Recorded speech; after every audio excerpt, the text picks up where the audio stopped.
हवाले से थोड़ा सा बता दें। अस्सलाम वालेकुम। क्या हाल है भाई? अल्हम्दुलिल्लाह सर।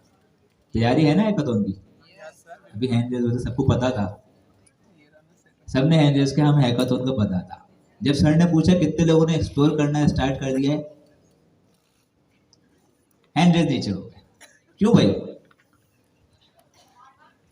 अच्छा जी, हैकाथॉन हमारे हो रहे हैं, आज भी हैकाथॉन है, ठीक है। आज आपका नहीं है, आपके लिए एजेंसी दी गई है। अच्छा, आपको पता होगा कि प्रीवियसली हम लोग कुछ टाइम से हम जो डेवलपमेंट कर रहे हैं उसे क्या कहते हैं? एआई ड्रिवन डेवलपमेंट, ऐसा ही है। एआई ड्रिवन डेवलपमेंट क्या है भाई? कि एक तो हमारे पास होती है, जब हमारे पास एआई बाबा आए थे तो हमने कहा एआई से कोडिंग करनी है हमें, ठीक है। हमने एआई के पास गए, उसको प्रॉम्प्ट दिया और उस प्रॉम्प्ट के जरिए उससे पूरी की पूरी एप्लीकेशन बना दी, वाइब कोडिंग। ऐसा ही है, करते थे?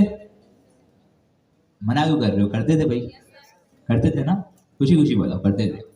पर उसमें एक मसला है कि आप जो एआई के जरिए प्रोजेक्ट बनाते थे उसके अंदर आप सिर्फ एआई को प्रॉम्प्ट देते, पूरी पूरी एप्लीकेशन बन जाती थी। अब उस एप्लीकेशन में आपको कुछ पता ही नहीं है कि एआई ने क्या किया। अब जब तक वो चल रही तब तक तो ठीक है, जैसे ही कुछ चीज खराब हुई क्या होगा आपके साथ? क्योंकि आपको तो पता ही नहीं क्या चल रहा है उसके अंदर, तो भाई डिबगिंग नहीं होती उसमें। ऐसा ही है। चलो डिबगिंग छोड़ो, सही चल रही है उसमें, अगर आपने कोई चीज अपडेट करनी है कर लोगे? नहीं कर पाओगे।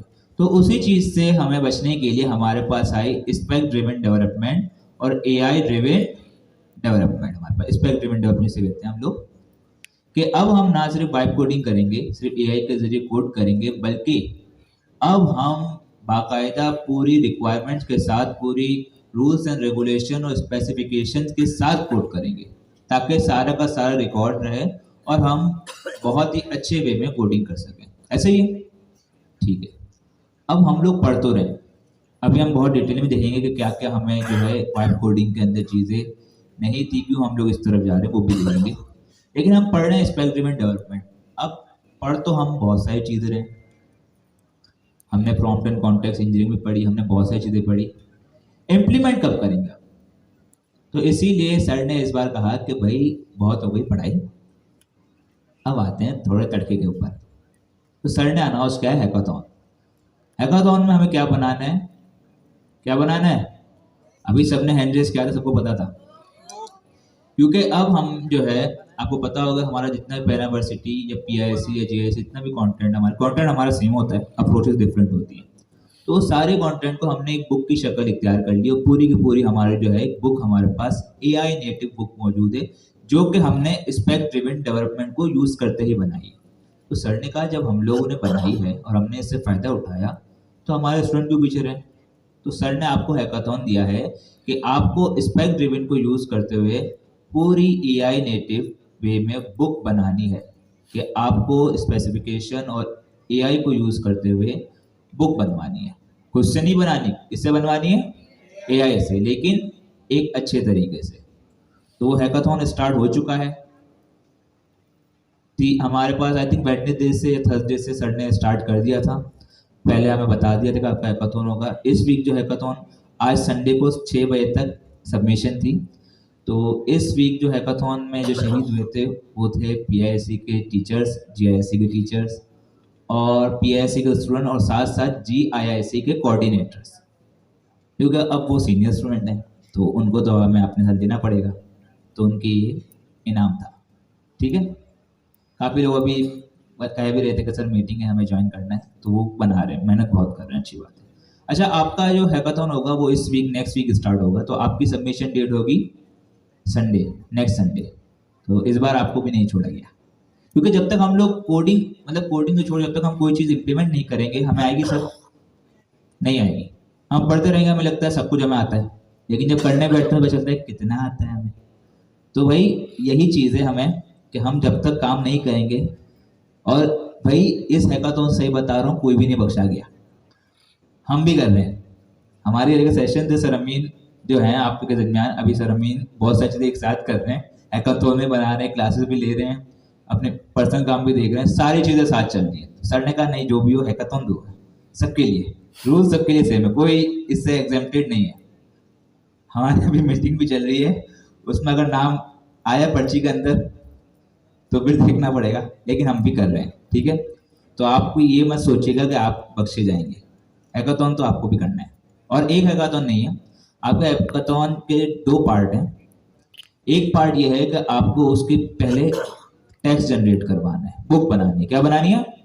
बुक। फिर उस बुक के अंदर आपको चैटबॉट इंटीग्रेट करना है रैग सिस्टम से, रैग बेस्ड चैटबॉट, RAG, ठीक है, वो पढ़ लीजिएगा, पढ़ना पड़ेगा आप लोगों को, काम करना है तो वो सारी चीजें हम देखेंगे। आज की इस क्लास में हम कोशिश करेंगे कि हम पार्ट 1 को फॉलो करें कि हम AI नेटिव वे में स्पेसिफिकेशन को यूज करते हुए बुक कैसे बना सकते हैं।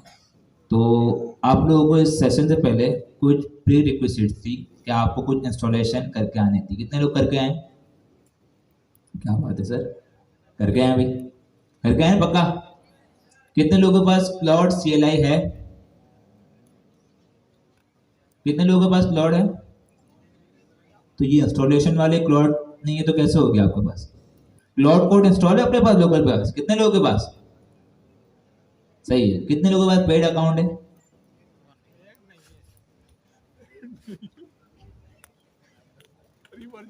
अशारिफ भाई, आपके डॉलर सही जगह खर्च नहीं किए जा रहे। सर अभी मेहनत और मुशक्कत जारी है, स्टार्टअप्स बनाए हैं स्टूडेंट्स ने बहुत सारे। अब जाहिर सी बात है मार्केटिंग करेंगे, एफर्ट्स पुट करेंगे, at the and they will have a lot of money. फिर उसके बाद ये क्लाउड की सब्सक्रिप्शन लेंगे। हाल ही फिलहाल जेमिनाई पर चल रहे हैं, ऐसे ही है ना? तरक्याती काम जारी है ना? ज़बरदस्त। सर ने बचा लिया, सर कह रहे हैं सारा खर्चा इनकी मार्केटिंग में हो रहा है, मार्केटिंग डिपार्टमेंट इनका बहुत खर्चा कर रहा है। ऐसे ही है कि हाँ कर रहे हो, मजाक कर रहा था। तो भाई क्लाउड कोड नहीं खरीदा आप लोगों ने, जेमिनी चला रहे हैं, क्यों? फ्री है, फ्री का माल तो पहले लेते हैं हम लोग, पाकिस्तानी खर्च थोड़ी करने हमने, जहां फ्री की बात आ जाए हम वहां पहले। अच्छा जी, क्लाउड कोड जिन लोगों ने नहीं खरीदा, चले सर ने तो आपको बचा लिया, गुजारूंगी, बचाते हैं हम लोग, लेकिन जो लोग परचेज कर सकते हैं वो परचेज जरूर करें, ये आपके लिए इन्वेस्टमेंट है। सर एग्री करते हैं? इन्वेस्टमेंट है आप लोगों के लिए। तो जो लोग, अभी काफी ऐसे लोग हैं जो कि अर्निंग कर रहे होंगे, कितने लोग जो हैं वो अर्निंग कर रहे हैं, जो अफोर्ड कर सकते हैं, इतना बताने से हैं? यहाँ से भी काफी लोग हैं जो कि अफोर्ड कर सकते हैं, तो भाई जरूर खरीदें। अभी तक ऐसा मैंने किसी को नहीं सुनते हुए देखा कि भाई जिसने सब्सक्रिप्शन बाई की और बोल रहे पछता रहा हो कि भाई जाया गई मेरी। हाँ, अगर आपने कर्सर वगैरह परचेज करके रखा हुआ है, परचेज किया किसी ने कर्सर को? नहीं करना था, तो अगर कर भी लिया है तो अब उसको बंद कर दो, ठीक है। जब उसकी पूरी हो जाए सब्सक्रिप्शन तो कैंसिल कर देना इसके बाद, इसको बाय करो, ठीक है। जो नहीं चल रही होती है उसको बाय करना, या अभी दूसरी चीजें छोड़ दो, ठीक है।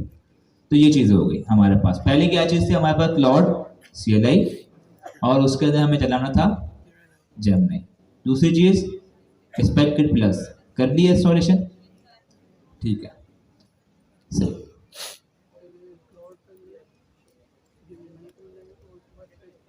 अच्छा, हाँ चल रहा है साथ। अस्सलाम वालेकुम। तो हैकाथॉन की न्यूज़ आप सबको पहले से मिली हुई थी और आज प्रिपरेशन के लिए सब रेडी हैं। और तो आज की क्लास में छोटा सा डेमो प्रोजेक्ट हो जाए। बिल्कुल सर। रेडी हैं आप लोगों का? लैपटॉप रेडी है? Yes sir. क्लाउड सेटअप है सबके पास? Yes sir.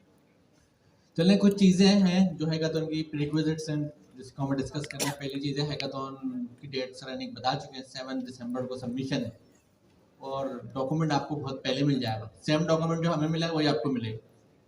हमें क्या डॉक्यूमेंट मिला है? एक बुक राइट करनी है और वो बुक ह्यूमन रोबोटिक्स के टॉपिक पर राइट करनी है।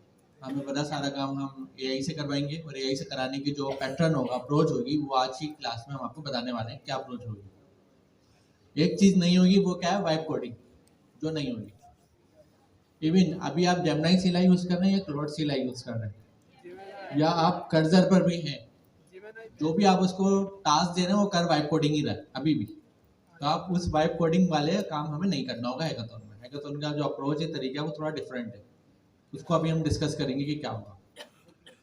तो आज की क्लास का हमारा एक छोटा सा गोल होगा कि आज की क्लास के बाद आप लोग एटलीस्ट इतना कैपेबल हो जाओ कि आप हैकाथॉन का जो प्रोजेक्ट है वो आज या तो करके जाओ या तो आज ही घर जाके वो कर लो। उस प्रोजेक्ट में आप क्या करोगे, एक बुक लिखोगे, बुक का हेलो वर्ल्ड करोगे और उस हेलो वर्ल्ड में एक डेमो चैप्टर लिखोगे, ये देखने के लिए ये सारी चीज़ें मेरे पास सही चल रही हैं, बन रही हैं।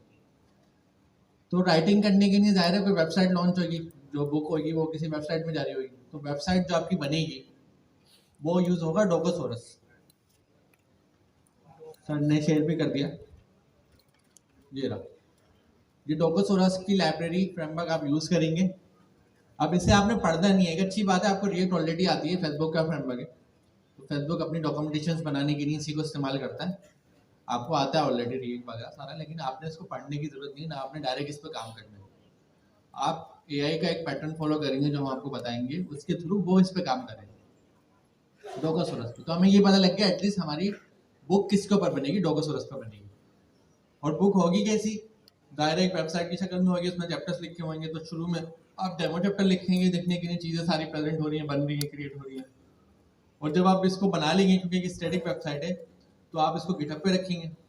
ये सारा काम आप थ्रू द AI करवाएंगे, खुद से आपने कुछ नहीं करना होगा, खुद से आपने इंस्ट्रक्शंस देनी होगी, उसको मॉनिटर करना होगा। और जब आप गिटहब की रेपो बनवाएंगे तो वहीं पर इस प्रोजेक्ट को रखेंगे और गिटहब पर ही सेटिंग्स में जाके एक ऑप्शन होता है गिटहब पेजेस का, उसका आप इनेबल कर देंगे।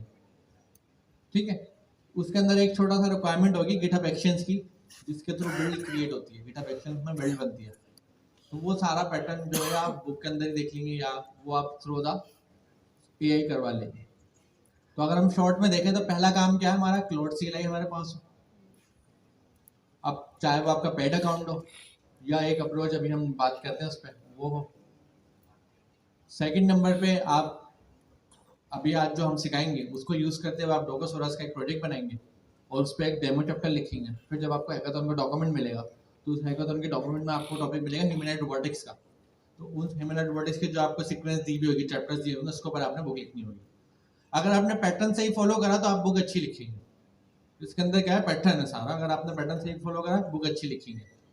और आप लोग अभी नॉर्मली यही से इंटरेक्ट करते हैं, बहुत सारी राइटिंग आप करते होंगे, लेकिन उसकी आप प्रॉपर कहीं पब्लिश नहीं करते होंगे। तो वो वाला भी आपका गैप पूरा हो जाएगा कि आज इस हैकाथॉन के बाद से आप इतने तो कैपेबल होंगे कि आपकी कोई स्किल्स है, कोई मेडिकल का है, कोई फाइनेंस का है, कोई कॉमर्स का है, तो आप अपनी स्किल्स के ऊपर ही बुक पब्लिश कर सकते हैं और अपने कोलिग्स को या अपने इंस्टीट्यूट में जहाँ आप पढ़ रहे हैं वहाँ पर उनको शेयर कर सकते हैं। और सच में वो अच्छी बुक होगी। अगर आप पैटर्न से फॉलो करेंगे बुक अच्छी लिखिएगा, पढ़ने वाला भी हैरत करेगा कि भाई आपने बहुत स्ट्रॉन्ग और बहुत अच्छी बुक लिखी है। तो ये आपको एक अचीवमेंट हो जाएगी इस हैकाथॉन के बाद। और कुछ चीज़ें और भी हैं जो इस हैकाथॉन से आपको हासिल होंगी। AI को अभी हम इस्तेमाल तो कर रहे हैं लेकिन सही तरीके से नहीं कर रहे, क्योंकि हम वाइब कोडिंग कर रहे हैं। वाइब कोडिंग की एग्जांपल बिल्कुल वैसी है जैसे मैं अपने ऑफिस में हूँ, उनकी एक मीटिंग चल रही है, उस मीटिंग में अभी वो डिसाइड कर रहे हैं प्रोजेक्ट बनाना क्या है। वो मुझे बताते हैं इस तरीके की चीज़ होगी, मैं फ़ौरन बना के दे देता हूँ। फिर वो मुझे बताते हैं ऐसा होगा, मैं फ़ौरन बना के दे देता हूँ। आप ऐसे सपोज कर सकते हैं, वो बताएंगे मेरे को प्लान है, मैंने प्लान बना दिया, ओके प्लान उड़ेगा, मैंने ऊपर उड़ गया, अब ये तो पता ही नहीं नीचे कैसा आएगा। सही है, वाइब कोडिंग अभी ऐसे ही चल रहा है, क्योंकि क्या हो रहा है, कोई प्लानिंग नहीं है, कोई डॉक्यूमेंट नहीं है। ऑर्गेनाइजेशन में होता है, वहाँ पे क्या होता है, वहाँ पे पहले एक SOW का डॉक्यूमेंट बनता है, फिर क्या होता है एक BRT का डॉक्यूमेंट बनता है, फिर क्या होता है, फिर वो BRT के डॉक्यूमेंट का यूज़ करते हुए दो डॉक्यूमेंट बनते हैं, एक हाई लेवल एक low level. High level document बनता है TDD का और लो लेवल डॉक्यूमेंट बनता है फंक्शनल डिज़ाइन का, FDD का। सही है, फंक्शनल डिज़ाइन का डॉक्यूमेंट फॉलो करते हैं developers, high level document follow करती है बाकी टीम, नेटवर्क डेवऑप्स और दूसरे लोग। एट द एंड जब प्रोजेक्ट कंप्लीट हो जाता है तो उस डॉक्यूमेंट में जो चीज़ें हमने डिस्कस करी होती हैं, एग्री करा होता है, उसी के ऊपर सारा काम होता है। कोई अपनी मर्जी नहीं चला सकता। डेवलपर ये नहीं बोल सकता है मुझे ये अच्छा लग रहा है मैं ये कर देता हूँ। जो चीज़ें डिस्कस हुई हैं एक डॉक्यूमेंट में है, जो साइन हुई है, हमें वही काम करना पड़ेगा। अगर कुछ चीज़ ऐड होती है तो डायरेक्ट डेवलपर के पास नहीं आएगी, वो पहले डॉक्यूमेंट पे जाएगी, उसको जो एग्री करने वाले लोग हैं उसको एग्री करेंगे, डॉक्यूमेंट में डेट आएगी कि इस डेट को डॉक्यूमेंट चेंज हुआ है, फिर वो चेंज डेट के साथ वो डॉक्यूमेंट वापस जाएगा डेवलपर के पास, फिर डेवलपर वो नई चेंजेस करेगा। तो उसका मतलब क्या है, कोई भी चीज़ डायरेक्ट इम्प्लीमेंट नहीं होती, हर चीज एक स्ट्रक्चर प्रॉपर तरीके से आती है, पहले डॉक्यूमेंट होता है, सब एग्री करते हैं, फिर उस काम को करा जाता है। वाइब कोडिंग में हमारे पास यही गैप है, हमारे पास कोई डॉक्यूमेंट नहीं है, कोई तरीके का स्टैंडर्ड नहीं है, हम डायरेक्ट काम करवा रहे हैं, हमारे पास कोई रिकॉर्ड भी नहीं है। जैसे कि अभी अनिक भाई ने इस बारे में बात भी करी है, सपोज करें आपको क्लाइंट ने कोई काम दे दिया, आपने सारा वाइब कोडिंग से करा दिया, आपके पास तो कोई रिकॉर्ड ही नहीं है आपने कराया क्या। अगर आप बोलेंगे प्रॉम्प्ट रिकॉर्ड है, प्रॉम्प्ट तो इतने सारे हो गए, हिस्ट्री बनती जा रही है, वो तो ढूंढने में से मिलेगी। और प्रॉम्प्ट की हिस्ट्री दूसरी बड़ी प्रॉब्लम, वो कितनी ज़्यादा कंजेस्टेड और ख़राब हो जाती है। नॉर्मली हमारे साथ प्रॉब्लम होती है, हम चैटजीपीटी से बात कर रहे हो, जवाब सही नहीं दे रहा, हम उसके साथ लगे हुए होते हैं, वो सही दे नहीं रहा होता, फिर हम उसको रिक्वेस्ट से कर रहे होते हैं, उसको लालच दे रहे होते हैं, उसको कह रहे होते हैं भाई आपकी मार्केटिंग करेंगे, हम स्पेशली अपने दोस्तों को बोलेंगे चैटजीपीटी खरीद लें, फिर भी नहीं कर रहा होता वो। प्रॉब्लम क्या है, क्योंकि हमारा इस क्लास का जो टॉपिक है प्रॉम्प्ट एंड कॉन्टेक्स्ट इंजीनियरिंग का टॉपिक है, उसमें हमने क्या सीखा है कि एलएलएम के पास जो मैसेज पास हो रहा है वो सबसे इंपॉर्टेंट है, उसको हम जितना शॉर्ट और प्रिसाइज करेंगे उतना अच्छा एलएलएम रिस्पॉन्स करेगा। तो अगर मैं कोई चैट जीपीटी पे जाके सेशन ऑन करता हूँ, उस पर चैट स्टार्ट करता हूँ, मेरी आधे घंटे से चैट चल रही है, तो ये बात मुझे मालूम है पूरी हिस्ट्री हर मैसेज के साथ जा रही है। तो अगर उसने मुझे मैसेज पे कोई रॉन्ग आंसर करा, मैंने उसको करेक्ट करवाया, फिर उसने सर्चिंग करी, करेक्ट कर लिया, लेकिन एक्चुअली कॉन्टेक्स्ट इंजीनियरिंग के अगर हम थिंकिंग करें तो उसके पास तो पूरी हिस्ट्री जा रही है। तो एलएलएम के पास क्या आ रहा है, एलएलएम के पास गलत वाला भी आ रहा है, सही वाला भी आ रहा है, क्योंकि वो हिस्ट्री में दोनों रखे हुए। तो एलएलएम किसमें, एम्बिग्यूटी में, हेलुसिनेशन करेगा, बार बार गलती करेगा, उसको तो हम सही कर ही नहीं सकते, एक ही तरीका सही करने का, हिस्ट्री क्लियर कर दो, दोबारा से उसको बताओ। तो हिस्ट्री तो हमारे पास एक ऐसी चीज है जो कॉन्टेक्स्ट को बढ़ा रही है, फायदा कम दे रही है, नुकसान ज्यादा है। अगर हिस्ट्री क्लीन है तो अच्छी है, अगर हिस्ट्री एम्बिग्यूटी में आ गई है, कॉम्प्लेक्सिटी में आ गई है, तो हिस्ट्री वो सबसे बेकार हिस्ट्री है, क्योंकि उसकी वजह से एलएलएम की कैपेबिलिटी लूज हो रही है।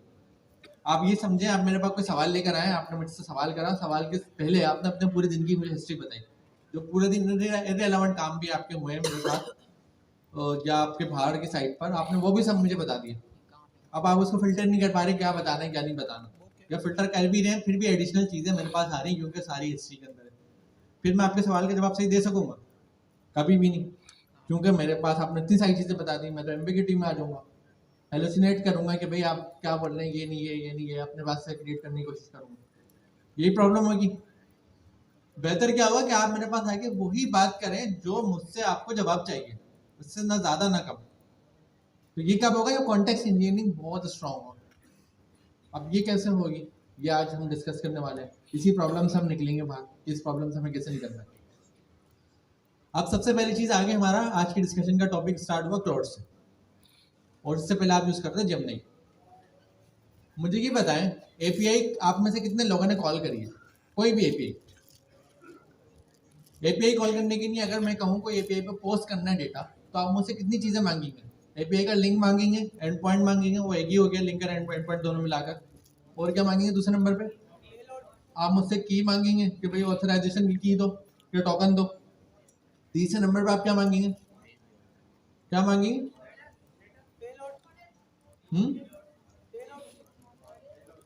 क्या होगा अगर एपीआई पे मुझे डेटा पोस्ट करना है, एपीआई की आ गई, एपीआई का लिंक भी आ गया, तीसरे नंबर पे क्या चाहिए, हमें क्या चाहिए, बॉडी चाहिए। डेटा पोस्ट क्या करना है वो चाहिए ना, स्ट्रक्चर चाहिए ना। तो स्ट्रक्चर क्या, भी ऑब्जेक्ट के अंदर 4 की वैल्यू पेयर रखने, नाम रखना है, आईडी रखनी है, रोल नंबर रखना है और अटेंडेंस रखनी है, सपोज कर लेते हैं। तो सेम नाम से, सेम स्टैंडर्ड से, सेम टाइप के साथ मुझे डेटा भेजना पड़ेगा, ऐसा ही है। अगर मैं गलत बॉडी भेज दूँ, गलत पैरामीटर रख दूँ, तो वो एक्सेप्ट होगी एपीआई को, एरर दे देगा। सबने एपीआई कॉल करी है ना, सबको पता है बॉडी सही भेजनी होती है, रिटर्न भी फिर एक स्ट्रक्चर आता है। जब हम कोई डेटा एपीआई पे पोस्ट करते हैं तो हम स्ट्रक्चर में जेसन में ऑब्जेक्ट भेजते हैं उसको, उस ऑब्जेक्ट के अंदर हमारे की वैल्यू पेयर में डेटा होता है, फिर वो रिटर्न में हमें एक डेटा देता है। तो अगर मैं फ्रंट एंड डेवलपर हूँ, मैं उस एपीआई को कॉल कर दूँ, तो मेरे पास पहले से स्ट्रक्चर वो फ्रंट एंड पे डिफाइन होता है कि ये डेटा वो एपीआई को भेजना है। फिर जो एपीआई से रिटर्न आता है वो भी मेरे पास फ्रंट एंड पे डिफाइन होता है, ये आएगा तो मुझे यहाँ पर ये यूआई के अंदर शो करना है, ऐसा ही होता है। अगर वो एपीआई अपना रिटर्न का रिस्पॉन्स चेंज कर दे तो यूआई पे एरर नहीं आ जाएगा, डेटा का नाम ही चेंज हो जाएगा, पता नहीं किस स्ट्रक्चर में आ रहा है। और अगर मैं एपीआई हटा के दूसरी एपीआई लगा दूं तो आपके फ्रंट एंड पे क्या प्रॉब्लम आएगी, बॉडी गलत भेज रहा होगा, फ्रंट एपीआई एक्सेप्ट ही नहीं करेगा, समझ रहे। तो आपने जेमिनी CLI यूज करा था, वो जो आपने डाउनलोड करा था अपने पास, वो डाउनलोड फ्री में हो गया था।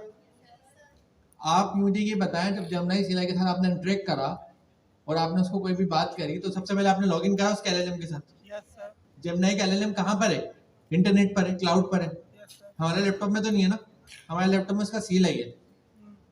जब मैं जेमिनी CLI को कोई भी प्रॉम्प्ट पास करके मैंने इंटर करा तो वो प्रॉम्प्ट पे उसने वर्किंग करी, और वर्किंग करते हुए वो अपने LLM के पास गया, मतलब उसने API कॉल करी, ऐसा ही है।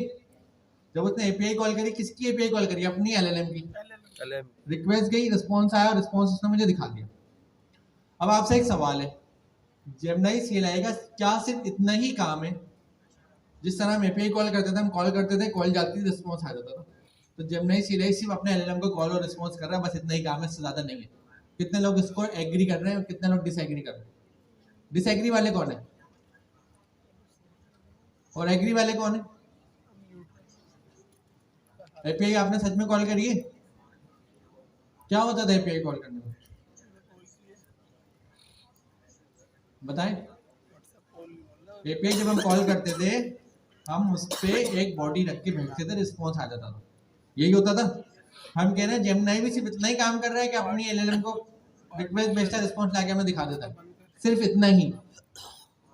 क्या ये बात सही है? कितने लोग डिसएग्री कर रहे हैं, दोबारा बताएं। बाकी एग्री कितने लोग कर रहे हैं? ईमानदारी से एडजस्ट करें, कोई डर की जरूरत नहीं है। दोबारा मैं सवाल रिपीट कर दूं, ये जो मेरा लैपटॉप है, इस पे मैं सिर्फ और सिर्फ गेम खेल सकता हूँ, दूसरा काम नहीं कर सकता, ये बात सच है? सही नहीं है, लेकिन गेम में खेल सकता हूँ, लेकिन मेरा सवाल क्या है? सिर्फ गेम। तो यही मैं सवाल कर रहा हूँ, जो जेमिनी का CLI आपके पास है, उसका सिर्फ इतना ही काम है कि आपसे रिक्वेस्ट ली, अपना LLM कॉल करा और रिस्पॉन्स लाके आपको दिखा दिया। कितने लोग डिसएग्री कर रहे हैं? सारे लोग कर रहे हैं। तो वह जेमिनी का CLI एक्चुअली है क्या? वो अगर रिक्वेस्ट रिस्पॉन्स सिर्फ नहीं कर रहा तो इसके अलावा क्या कर रहा है? आपने ओपन AI यूनिवर्सिटी के पढ़ा था, क्या बनाते थे आप? एजेंट्स क्या क्या कर सकता था? टूल कॉलिंग करता था, रिक्वेस्ट लेता था, अपने वाला लूप चलाता था, मल्टीपल LLM की कॉलिंग करता था, ऐसा ही होता था। तो जो आपका जेमिनी का CLI है वो क्या करता है? तो वो क्या है? वो एक एजेंट है। जिस तरह आपने एजेंट बनाया, जिस तरह उन्होंने भी एजेंट बनाया। आप पाइथन में चला रहे थे, उन्होंने टाइपस्क्रिप्ट में चला दिया, उन्होंने प्रॉपर पब्लिश करके CLI में दे दिया, आप भी अपना पाइथन का पब्लिश कर सकते थे पिप के ऊपर। आपके केस में आपको टाइपस्क्रिप्ट भी आती है, तो आप टाइपस्क्रिप्ट वाला भी बना सकते थे, इसी तरीके से पब्लिश कर सकते थे। तो सेम एजेंट आप भी बना सकते हैं, आपके पास स्किल्स है, ठीक है। तो जो हमारा CLI है, उसका जो कोड है वो हमारे पास लोकल लैपटॉप पे डाउनलोड हुआ है, लोकल पर है, जब भी वो चल रहा है, लेकिन उसकी LLM की API जो है वो एक्सटर्नल है, तो वो उसको कॉल करता है, वहां से रिस्पॉन्स लाता है। तो जब भी हम अपना अकाउंट लॉगिन करके उसको की देते हैं, अगर हम क्लाउड पर आते हैं, क्लाउड को हम डाउनलोड करते हैं, तो क्लाउड फ्री में डाउनलोड हो गया आपके पास, कोई पैसे देने की जरूरत नहीं पड़ी, इसका मतलब उसका कोड तो फ्री में आ गया आपके पास। लेकिन क्लाउड आपसे चार्ज की चीज ही कर रहा है, जब आप अपना अकाउंट लॉगिन करते हैं तो आपके अकाउंट के पैसे वो चार्ज कर रहा है, ऐसा ही है। तो मुझे एक सवाल का जवाब दें कि अगर आपके पास कोई क्लाउड का कोड लोकल पर है, जाहिर है कोई ना कोई वेरिएबल में उसका लिंक रखा होगा, अगर आप उसके कोड में जाकर वेरिएबल ढूंढ लेते हैं, उस वेरिएबल को ओवरराइड करते हैं, क्लाउड की API हटाकर किसी और API हेडर लगा देते हैं, सपोज करें जेमिनी की API लगा देते हैं, तो जाहिर है की भी फिर हमें जेमिनी की देनी पड़ेगी, हम जेमिनी की भी दे देते हैं, फिर हम क्लाउड को चलाते हैं। तो मुझे बताओ चलेगा या उसमें कोई प्रॉब्लम आएगी? हाँ, अभी हमने क्या डिस्कस करा थोड़ी देर पहले, मैंने आप लोगों को कहा आप लोगों ने API यूज करिए, कितनी चीजें जरूरी थी? तीसरी चीज क्या थी? बॉडी। अगर आपने एक फ्रंट एंड पे API लगाई हुई है, सही चल रही है, मैं आपको API हटा के दूसरी API दे दूं, आप जैसे लगाएंगे क्या प्रॉब्लम आएगी? क्या चेंज हो जाएगा? बॉडी चेंज हो जाएगी ना। प्रोबेबिलिटी है दूसरी API भी सेम स्टाइल में बॉडी यूज कर रही हो, डेवलपर ने सेम यूज करो, लेकिन प्रोबेबिलिटी बहुत कम है, चांसेस है कि वो चेंज ही होगी। हर API की बॉडी अपने हिसाब से होती है, वो बात अलग है, उन्होंने सेम रखी हो तो फिर हम कह नहीं सकते कुछ। तो अगर आपने अपने पास क्लाउड CLI डाउनलोड करी, क्लाउड कोड का CLI डाउनलोड करा और उसकी API चेंज कर दी, क्योंकि आपके ना सब तो लोकल पर है मेरे पास, की भी अपने पास लगा दी, तो प्रॉब्लम क्या आएगी? बॉडी गलत हो जाएगी। लेकिन आप डेवलपर हैं, आप इस चीज़ का भी, जब आप की चेंज कर सकते हैं, आप लिंक चेंज कर सकते हैं, तो आपको बॉडी भी चेंज करनी पड़ेगी। जैसे आप बॉडी चेंज करेंगे क्या फायदा होगा? फिर वो जेमिनी को भी कॉल करेगा, तो जो आपकी पेड अकाउंट खरीदने की प्रॉब्लम है वो सॉल्व हो जाएगी, ऐसा ही है। लेकिन आपने ये ट्राई करा या सोचा ऐसा, अगर जब आपको क्लाउड पैसों का मिल रहा था तो आपने बोला फ्री में चलाने का ये तरीका हो सकता है, किसी ने ट्राई करा? आप लोगों ने सारी चीजें पढ़ी हुई है, टाइपस्क्रिप्ट भी पढ़ी हुई है, पाइथन भी पढ़ी हुई है, एजेंट बनाना भी सीखे हुए हैं, बचा क्या है? अगर इस तरीके की प्रॉब्लम आपके पास आती है तो आपके पास तो सोल्यूशन रेडी होना चाहिए।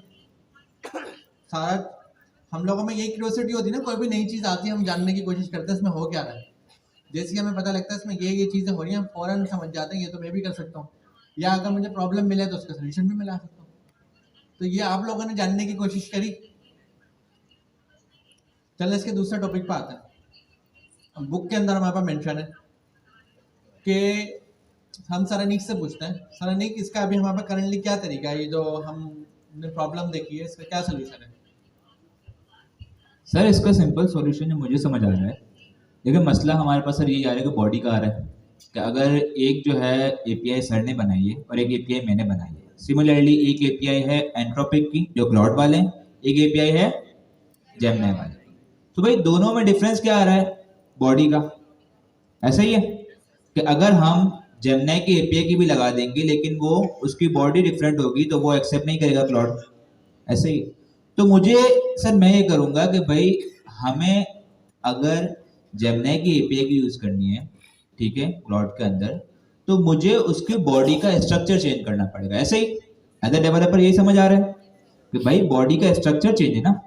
अगर मैं और सर अमीन अलग अलग एपीआई बनाते हैं, अब सर अमीन की एपीआई की बॉडी का स्ट्रक्चर अलग है, मेरी एपीआई की बॉडी का स्ट्रक्चर अलग है, तो अगर मुझे सर अमीन की एपीआई को यूज करना है, मेरी एपीआई की उसकी जगह लगानी, तो मुझे अपनी एपीआई जो है उसकी बॉडी का स्ट्रक्चर चेंज करना पड़ेगा। सिमिलरली जब हम लोग यूज करेंगे जेमिनी को, तो जब हम क्लाउड की जगह जेमिनी को यूज करेंगे तो हम क्या करेंगे, उसकी बॉडी का स्ट्रक्चर, इससे कहते हैं स्कीमा, क्या कहते हैं, स्कीमा को क्या कर देंगे, चेंज कर देंगे। तो अब मुझे बीच में ऐसा कुछ करना पड़ेगा कि मैं अपनी बॉडी का स्ट्रक्चर चेंज करूं।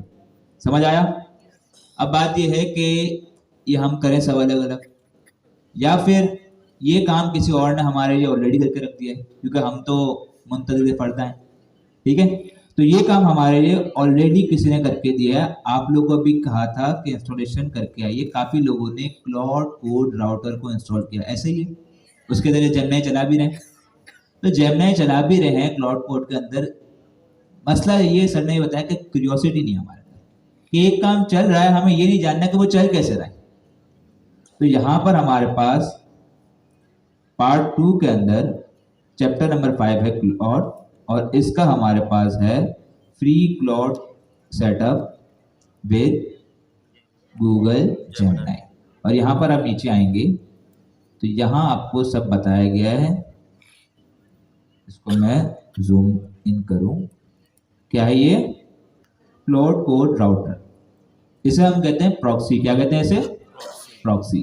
तो ये वही काम कर रहा है जो अभी सर ने आपको बहुत डिटेल में बताया कि अगर हमें उसकी एपीआई यूज करनी है कि भाई क्लाउड कोड हमारे पास, वो तो एक एजेंट है लोकल पर, ऐसा ही है, वो तो उसका कोड लोकली पड़ा हुआ है, हमें क्या कॉल करवाना है? जेमिनी का मॉडल, ऐसा ही है। तो बस हमें ये इंस्टॉल करना है। ये क्या करेगा हमारे बिहाफ पे, जो बॉडी को स्ट्रक्चर को चेंज करना है, उसके स्कीमा को चेंज करना है, ये हमारे लिए कर लेगा। इसको जरा स्क्रॉल करें, ऐसे ही। तो ये हमारे पास काम हो रहा है क्लाउड कोड राउटर के जरिए। तभी हमने आपको कहा, हाँ अगर दोनों की एपीआई का स्ट्रक्चर सेम होता तो हमें नीड नहीं पड़ती। सिमिलरली इसी तरीके से हमारे पास एक और प्रोवाइडर है जीएलएम, उसकी वो चाइना का है, तो उसने क्या किया, कॉपी पेस्ट में मास्टर होता है, हमारे पास चाइनीज, ऐसे ही। तो उन्होंने एग्जैक्टली जो स्ट्रक्चर एंट्रोपिक के क्लाउड का है वही स्ट्रक्चर उन्होंने फॉलो किया। तो अगर आप जीएलएम को यूज करेंगे तो आपको इस क्लाउड कोड राउटर की भी नीड नहीं पड़ेगी, सिंपल आपने एपीआई की वहां पर चेंज करनी पड़ेगी। तो ये चीजें थी सर। लेकिन यहाँ बात यही आती है कि कोई भी चीज़ हम इम्प्लीमेंट करते हैं, यूज़ करते हैं, हमें एज अ डेवलपर ये पता होना चाहिए कि हम क्या यूज़ कर रहे हैं, क्यों यूज़ कर रहे हैं, ठीक है। तो ये तो चीज़ हो गई। कितने लोगों ने इंस्टॉलेशन से कर ली? तो ये चीज़ हो गई, मतलब आपके पास क्लाउड कोड आ गया और उसके अंदर जेमिनी। क्लाउड कोड क्या है? क्या है? Agent, AI agent. और जेमिनी का मॉडल चल रहा है।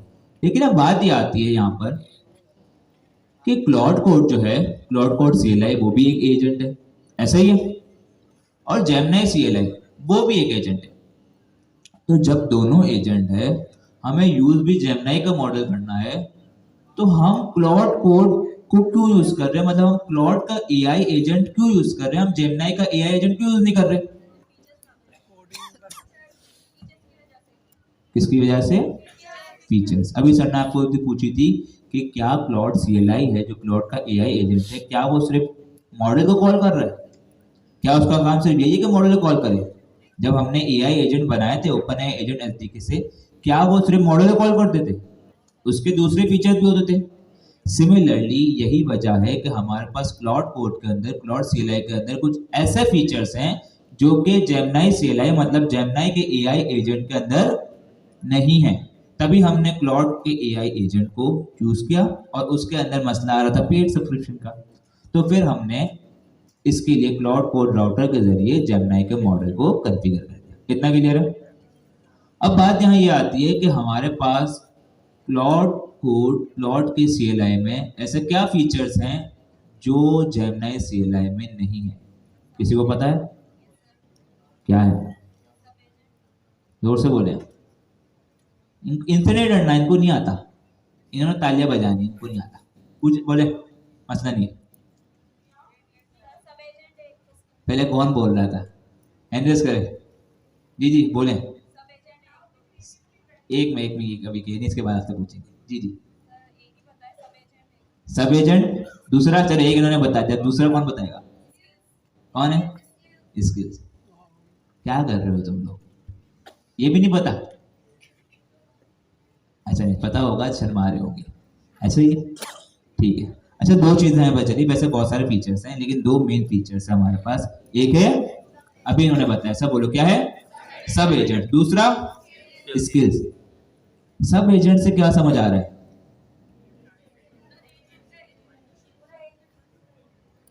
ये बताएं, जब हम ओपन AI एजेंट SDK बना रहे थे, उससे एजेंट्स बना रहे थे, एजेंट सिस्टम बना रहे थे, तो क्या हम उसमें से एक एजेंट बनाते जो सारा काम करता था? नहीं, बल्कि हम उसके लिए अलग अलग सेपरेट एजेंट्स बनाते थे जो कि स्पेशलाइज काम परफॉर्म करते थे। ऐसे ही है। तो सब एजेंट्स के अंदर भी यही होता है कि हमारे पास क्लाउड अपने काम को परफॉर्म करने के लिए अपने सब एजेंट्स बनाता है जो कि स्पेसिफिक टास्क को परफॉर्म कर रहे होते हैं। क्लियर हुआ? फायदा हुआ? ठीक है। दूसरी चीज, जेमिनी CLI में अभी तक ये चीज नहीं है। दूसरी चीज है स्किल्स। क्या है? स्किल्स। आप लोगों में से काफी लोगों को कोई ना कोई ऐसी स्किल आती होगी जो दूसरे को नहीं आती, ऐसा ही है? झूठ बोलने के अलावा, टीचर को घुमाने के अलावा, वो सबको ही आती है। होमवर्क क्यों नहीं किया? सर ये मसला था, वो मसला था, हैकाथॉन से लाइट नहीं थी, गैस नहीं था, घर वाले मुझे ही तंग कर रहे थे। ये सारे मसले हमारे साथ ही होते हैं। ठीक है। तो हर किसी के पास स्किल होती है। अब सर अमीन की बात करें, सर अमीन के पास कितने सारे स्किल्स हैं? सर अशारी को कितने सारे स्किल्स हैं? अगर ये बात करें कि सर अमीन के पास जो स्किल्स है 100-200, सर को क्लाउड की नॉलेज है, सर को आर्किटेक्चर की पूरी नॉलेज है, डेवऑप्स, कुबरनेटीज, हर चीज की नॉलेज है, फ्रंट एंड बैक एंड सारी। सर अशारिफ की बात करें business, sir Asharif front end back end सारी नॉलेज है। अगर मैं इन दोनों से रिक्वेस्ट करूं और सर अमीन और सर अशारिफ अपने स्किल्स को फाइल्स बना के 100-200 जो हैं वो सारे रिटर्न फॉर्मेट में फाइल्स बना के, फोल्डर बना के मुझे प्रोवाइड कर दें। अब मुझे कोई भी काम करना, अगर मुझे डॉकर पे काम करना है, मैं सर अमीन की स्किल्स को देख के उस पर काम करूं तो मेरे लिए फायदेमंद होगा, हाँ या ना? सर अशारिफ से मैं अगर बात करूं ब्लॉकचेन की, सर अशारिफ अपने सारे ब्लॉकचेन की नॉलेज एक फाइल के अंदर लिख दें और वो स्किल से फायदा उठा सकता हूं। और अगर यही काम क्लाउड करे तो फायदेमंद है।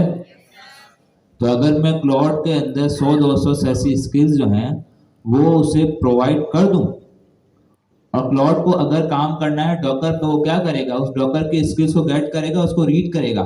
अब उस डॉकर की स्किल्स के लिए हो सकता है पहले वो सही काम ना कर रहा हूं, मैं उससे बता रहा हूं कि वो पहले काम नहीं करे, लेकिन अब उसके पास स्किल्स है, वो उसको रीड करेगा और अब उससे काम करेगा।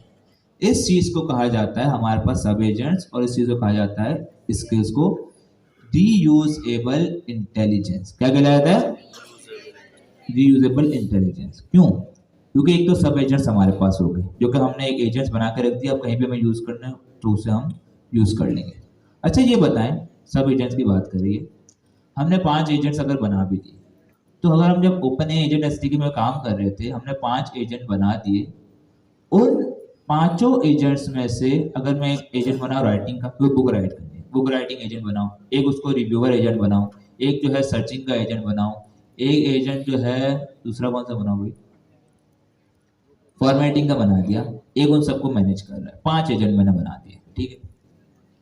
उन एजेंट को आपस में डिफरेंशिएट करने के लिए ऐसे क्या चीज ऐसी डिफरेंट होगी उन सब में, जो कि मैं उनको डिफरेंशिएट कर सकता हूँ, कि मैं कह सकता हूँ कि ये एजेंट जो है अगर राइटर एजेंट है तो इसके पास ये चीज होगी।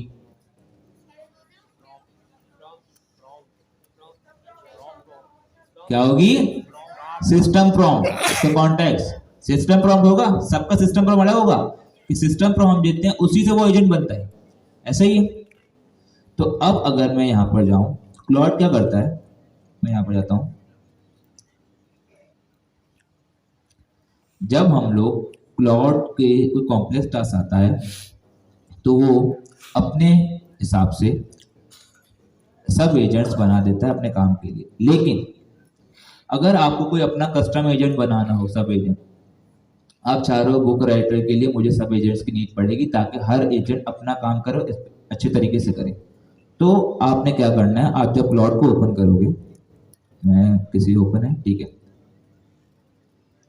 यहां पर मेरे पास एक कमांड आती है /agents। क्या आती है? जब आप इसे एंटर करेंगे या आपसे वही कॉन्टेक्स्ट मांगेगा, और जब आप इसे एंटर कर देंगे, इसको इंफॉर्मेशन दे देंगे, तो ये क्या करेगा, यहां पर हमारे पास प्रोजेक्ट के अंदर एक अदर फोल्डर होता है डॉट क्लॉड के नाम से। क्या फोल्डर होता है? पीछे वालों नजर आ रहा है? पहले बताओ, समझ आ रहा है? नजर आ रहा है ना? आया ना? उनसे पूछ रहा हूँ, पीछे वालों, बैक बेंचर्स हमारे, नजर आ रहा है आप लोगों को? हैंड रेस कर दो नजर आ रहा है तो, ठीक है, शुक्र है। डॉट क्लॉड का फोल्डर है, मैंने इसे क्लिक कर दिया, ठीक है। इसके अंदर मेरे पास एक अदर फोल्डर बन जाएगा एजेंट्स का। क्या बन जाएगा?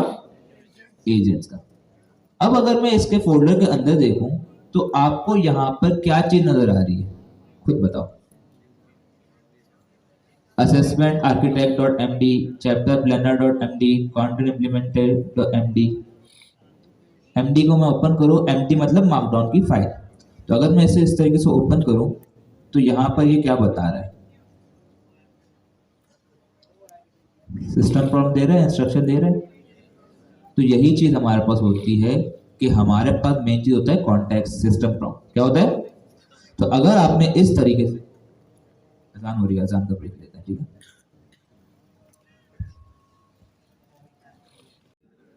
इंस्ट्रक्शंस, क्या? System instruction. तो एजेंट्स क्या करता है हमारे पास, यहां पर हम फाइल बना सकते हैं, ये भी एआई उससे बनाएंगे, हम क्या कहते हैं क्लॉड से बनाएंगे। हम उसको इंस्ट्रक्शन देंगे, वो इस तरीके से आके यहाँ पर इंस्ट्रक्शन की फाइल बना देगा। अब जो एजेंट उसको नीड पड़ेगी जिस एजेंट की, उसको वो अपने काम के लिए यूटिलाइज कर देगा। क्लियर है? समझ आ गया इतना? अब आते हैं दूसरी चीज के ऊपर, स्किल्स के ऊपर। किसके ऊपर? तो स्किल्स का भी यही सीन है भाई, कि अगर सर अमीन ने 200 स्किल्स हैं, सर अशारी को 200 स्किल्स हैं, वो करके मैंने 400 स्किल्स के इस तरीके से फोल्डर बना दिए। स्किल्स के फोल्डर के अंदर इस तरीके से एक फोल्डर बनेगा, और उस फोल्डर के अंदर एक अदद फाइल होगी स्किल डॉट एमडी, ठीक है। मतलब सब एजेंट्स बन गए और स्किल्स बन गए। अच्छा, स्किल्स के हम कहते हैं इन चीजों को रीयूजेबल इंटेलिजेंस। क्या कहते हैं इसको? रीयूजेबल इंटेलिजेंस का हम इसको यूज करते हैं। लाइक अगर मुझे कोई इंस्ट्रक्शन जो है, मैंने वहां पर सिस्टम प्रॉम्प्ट दे दिया, अगर मैं किसी और क्लाउड के फोल्डर के अंदर गया, किसी और प्रोजेक्ट के अंदर गया, वहां भी अगर मैंने यही एजेंट जो है उसको पेस्ट कर दिया, तो वो वहां पर भी मौजूद हो जाएगा। सिमिलरली स्किल्स की अगर बात करें हम लोग, कि स्किल्स की नीड क्यों पड़ी अगर हमें, कि अगर हम उसको सर्चिंग भी करवा सकते हैं, उसको सारी चीज़ें प्रोवाइड कर सकते हैं। अब सपोज करें आप, इसका देखो फायदा ये है, आपका एजेंट एक काम कर रहा है, आपका एजेंट एक काम कर रहा है, लेकिन आपको पता है कि वो सही तरीके से नहीं कर रहा। आप क्या करेंगे, उसको बताएंगे, ऐसे ही है कि नहीं भाई ये काम इस तरीके से करना है। अब आप उसको बार बार बता रहे हैं, इससे बेहतर ये काम नहीं होगा कि आप अपने जितने भी नॉलेज है वो सारी की सारी एक फाइल में लिख के उसको दे दें। अब आप उसको हर जगह यूज कर सकते हैं। तो इस चीज से आपको बार बार ना उसको बताना पड़ेगा, और जब उसको आपकी सारी नॉलेज मिल जाएगी, आपकी स्पेशलिटी उसके पास होगी, तो कितना अच्छे तरीके से काम करेगा। ना उसको वेब सर्च करने की नीड पड़ेगी, ना और कोई काम करने की नीड पड़ेगी। वो आपकी स्किल्स को यूज करते हुए बेहतरीन तरीके से काम कर सकता है। लेकिन एक मसला है यहाँ पर, कोई बता सकता है अब तक क्या? 400 स्किल्स हैं हमारे पास, वो काम करने के लिए उसे यूज कर रहा है, क्या मसला आ सकता है? अच्छा आपको हिंट भी दे रहा हूँ, ठीक है, गेम खेलते हैं।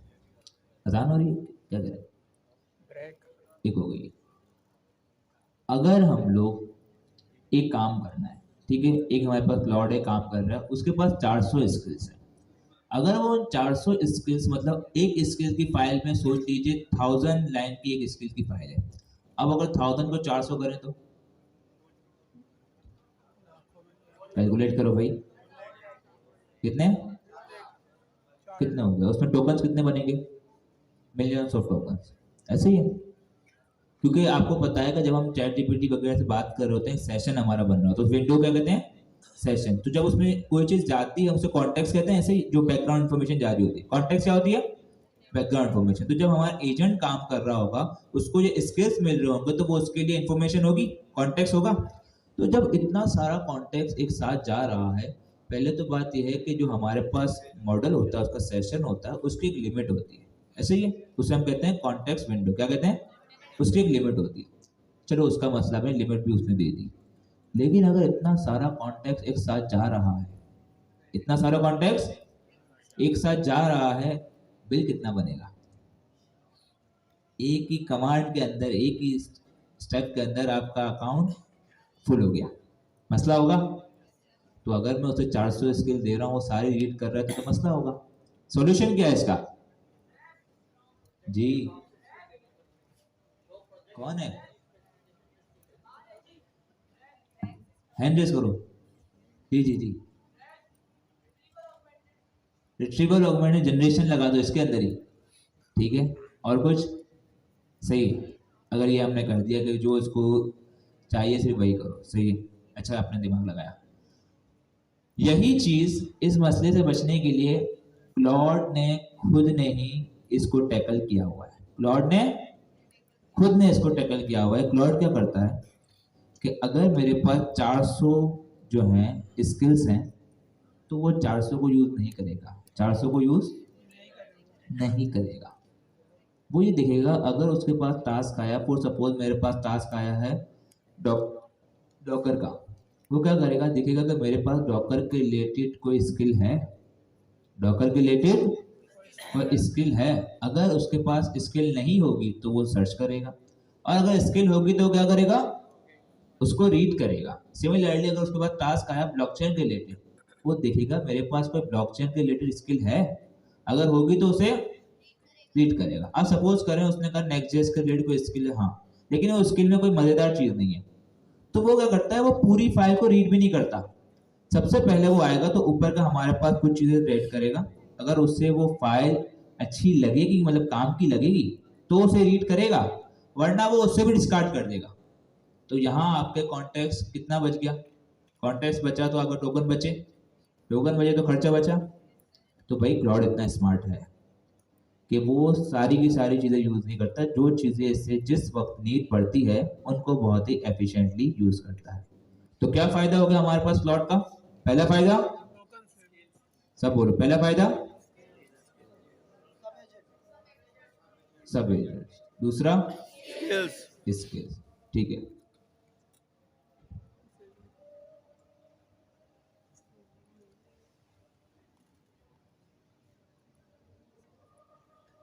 इंटेलिजेंस, तो यही वजह है हमारे पास कि जेमिनी के अंदर अभी तक ये फीचर मौजूद नहीं है, लेकिन हमारे पास क्लाउड के अंदर मौजूद। तो हम क्या यूज कर रहे हैं? सब बोलो, क्लाउड का एजेंट, क्लाउड CLI क्लाउड का एजेंट, और उसके पीछे मॉडल कौन सा हो रहा है, जेमिनी। तो मसला सॉल्व हो गया। ठीक है, पाकिस्तानी है जुगाड़ हम लोग निकाल देते हैं। ठीक है, हज क्या है, हमने तो अभी कुछ नहीं बनाया, क्लाउड को डॉट किसी और ने बना के दे दिया, हमारे ही बन जाएगा इंशाल्लाह। ठीक है, ये चीज़ तो हो गई। लेकिन अब बात यह है सर कि अगरचे हमारे पास AI एजेंट आ गए, सब एजेंट्स आ गए, हमारे पास स्किल्स आ गए, ठीक है, लेकिन अभी भी अगर मैं काम करूंगा डायरेक्ट जेमिनी के पास और क्लाउड के पास, मैं प्रॉम्प्ट दूंगा, उसको काम करूंगा, कर तो मैं अभी वाइब कोडिंग ही रहा हूँ। ऐसा ही है सर, कि चाहे वो उसके पास स्किल्स हैं, उसके पास क्या कहते हैं सब एजेंट्स हैं, मैं उसको प्रॉम्प्ट दे रहा हूँ, वो एजेंट्स पे वर्क कर रहे हैं, स्किल्स के जरिए यूज भी कर रहा है, लेकिन बात तो वही हो गई ना, एट दी एंड कर तो मैं वाइब कोडिंग रहा हूँ। तो इस वाइब कोडिंग से हम कैसे बचेंगे? जी सर, वाइब कोडिंग अगर बात करें तो वाइब कोडिंग जो आपकी फेवरेट चीज है, उससे हम कैसे बचें? जी सर, आप बताएंगे जरा कि ये वाइब कोडिंग के क्या नुकसान हैं और हम इससे कैसे बच सकते हैं, क्या क्या चीजें हमें नीड पड़ेंगी वाइब कोडिंग से छुटकारे के लिए? अच्छा, वाइब कोडिंग तो हम यही तस्वर कर रहे हैं ना, जो अभी हमने बात करी थी कि ऑर्गेनाइजेशन में अगर मुझे कोई प्रोजेक्ट मिल रहा है तो पूरा डॉक्यूमेंट फाइनलाइज होकर उस पर लोग एग्री कर रहे हैं, फिर वो मेरे पास आ रहा है तो मैं उसको फॉलो करता हूँ। फ़ायदा क्या है कि कोई भी चीज़ ऐसी नहीं है जो डॉक्यूमेंट में नहीं लिखी हुई और मैंने कर दी हो। जो चीज़ें मैंने करी हैं डॉक्यूमेंट में लिखी हुई, अगर गलती होगी तो मेरी नहीं होगी, डॉक्यूमेंट की होगी। मेरी गलती जब होगी जब मैं डॉक्यूमेंट को फॉलो ना करूँ। अभी हम LLM पे डिपेंडेंट क्यों हैं? क्योंकि हम डिपेंडेंट है अपने प्रॉम पे और प्रॉम हिस्ट्री पे, इसके अलावा कुछ है ही नहीं हमारे पास। और प्रॉम एंड प्रॉम हिस्ट्री तो कुछ टाइम की नहीं होती है, बाद में तो नज़र भी नहीं आती। तो अगर मैंने प्रोजेक्ट बना दिया, लाइव कर दिया और फिर कोई एरर आ गया तो मुझे तो पता ही नहीं उस प्रोजेक्ट में हो क्या रहा है। मेरे पास तो वाला प्रॉम भी नहीं है, वाली हिस्ट्री भी नहीं है, ढूंढ देगा कौन? और अगर 3 महीने बाद क्लाइंट ने कॉल करी तो मेरे पास तो प्रॉम हिस्ट्री भी खो चुकी होगी, उसको फिर सही कौन करे? तो वाइब कोडिंग पे हमें नहीं जाना, बल्कि हमें अब पैटर्न हम डिस्कस करते हैं, हमें किस पैटर्न की जरूरत होगी वाइब कोडिंग से निकलने के लिए। सबसे पहली चीज़ सर, जब हम ऑर्गेनाइजेशन में जाते हैं तो ऑर्गेनाइजेशन के कुछ प्रोटोकॉल्स हमें मिलते हैं, जिसमें से एक होती है गवर्नेंस, प्रोजेक्ट गवर्नेंस होती है, उनके कुछ रूल्स होते हैं, हम उसको फॉलो करते हैं। जिस कंट्री में हम जिसके लिए हम प्रोजेक्ट बना रहे हैं उस कंट्री के कंप्लाइंस होते हैं। जैसे बैंक होता है उसके लिए स्टेट बैंक के कंप्लाइंस होते हैं, सऊदीया के बैंक होते हैं उसके लिए सामा के कंप्लाइंस होते हैं। कंप्लाइंस मतलब रेगुलेशंस, रूल्स, सर्कुलेशन जो उनकी आई होती है, जो उन्होंने डिसाइड करा हुआ है अपने कस्टमर्स की प्रोटेक्शंस के लिए। इसी तरह कुछ सिक्योरिटीज़ के प्रोटोकॉल्स होते हैं। तो ये सारी चीज़ें जो रूल होते हैं, जो ग्लोबल लेवल पर होते हैं, जिससे कोई डायरेक्ट ताल्लुक नहीं है किसी स्पेसिफिक प्रोजेक्ट का, ये ग्लोबल है, पूरी ऑर्गेनाइजेशन में कितनी भी चीज़ें चल रही हैं सब इससे अफेक्टेड है। तो हमारे पास ऐसी कोई रूल बुक होनी चाहिए, जो जैसे हम ऑर्गेनाइजेशन में जाते हैं वहाँ से हमें एक रूल बुक मिलती है। रूल बुक क्या हो सकती है? भाई ऑब्जेक्ट ओरिएंटेड फॉलो होती है हमारे पास, क्लीन कोड होता है हमारे पास, और हमारे पास जो भी कोडिंग करता है वो टेस्ट ड्रिवन अप्रोच में करता है। इस तरह की सारी बातें, मतलब आप समझ रहे हैं ग्लोबल लेवल पर, जिसका डायरेक्ट किसी एक प्रोजेक्ट से ताल्लुक नहीं है, बल्कि पूरी ऑर्गेनाइजेशन में जितनी भी चीज़ें चल रही हैं सबसे ताल्लुक है। उसको हम एक नाम दे सकते हैं, जैसे हमारा मुल्क का कानून होता है, कॉन्स्टिट्यूशन होता है ना। तो क्या हम ऐसा करें कि कोई एक कॉन्स्टिट्यूशन बनाए जो एक हमारी ग्लोबल लेवल पे रूल बुक हो, और वो रूल बुक हमारी एक ही हो हमेशा, मतलब एक बार बना ली तो बहुत ही मुश्किल कोई अमेंडमेंट आए, अदरवाइज वो एक ही रूल बुक बन जाए। उससे क्या हो जाएगा, हमारे स्टैंडर्ड एक जगह आ जाएंगे सारे, कि क्या क्या चीज़ें हमारे पास स्टैंडर्ड लेवल पर है, कंप्लायंस लेवल पर है। ये काम हम करें। दूसरे नंबर पर डायरेक्ट जिस प्रोजेक्ट पे मैं गया हूँ तो उन्होंने मुझे टास्क देना है, मुझे काम देना है कि अमीन भाई आपने ये काम करना है, तो वो मुझे उसकी डिटेल्स बताएंगे, प्रोजेक्ट डिटेल्स या स्पेसिफिकेशन उसको हम कह सकते हैं, प्रोजेक्ट की स्पेसिफिकेशन हमें बताएंगे। ठीक है, वो जो स्पेसिफिकेशन मुझे बताएंगे मैं उनसे डिस्कस करूंगा, भाई ये स्पेसिफिकेशन ये है, उसको समझने की कोशिश करूंगा और उसको समझ लूंगा। तो ये एक डॉक्यूमेंट वाली अप्रोच आ गई हमारे लिए। जो मुझे काम मिला, पूरा प्रोजेक्ट नहीं, 100% प्रोजेक्ट नहीं, बल्कि जो काम मुझे उसको करना है या मुझे मिला है उसकी हम बात कर रहे हैं, स्पेसिफिकेशन। तीसरे नंबर पर जब मेरे पास स्पेसिफिकेशन आ गई, चाहे अब मेरे पास हो सकता है टीम हो या मैं अकेला हूँ, दोनों में से कोई भी प्रोबेबिलिटी हो सकती है। तो मैं जाहिर है जब मेरे पास डिटेल्स आ गई तो सबसे पहला काम मैं क्या करता हूँ, अगर मैं आपको कोई काम की डिटेल्स दे दूं तो आप सबसे पहला काम क्या करेंगे? आप प्लानिंग करेंगे। सही है, प्लान करा भाई, पूरा देखा कि कहाँ से स्टार्ट होना है, कहाँ एंड होना है, क्या क्या चीज़ें इस्तेमाल होनी है, स्टेक क्या एक्सपायर, सारी बात होगी। चलो प्लान रेडी हो गया, अब क्या करना है अगला? आप मेरे पास ज़्यादा टीम है, उनके नहीं टास्क बनाने या मैं अपने नहीं टास्क बनाऊंगा, क्योंकि जाहिर है प्लान के अकॉर्डिंग टास्क होंगे ना, पहले ये होगा, फिर ये होगा, ये होगा, ये होगा। चौथा काम मैंने टास्क बना लिया, अब पांचवा क्या होगा? अब जो टास्क बनाया उस पर इम्प्लीमेंट होना शुरू हो जाएगा, मतलब काम होना शुरू हो जाएगा। पांचवा टास्क इम्प्लीमेंट का। अभी वाइब कोडिंग में हम क्या करते हैं?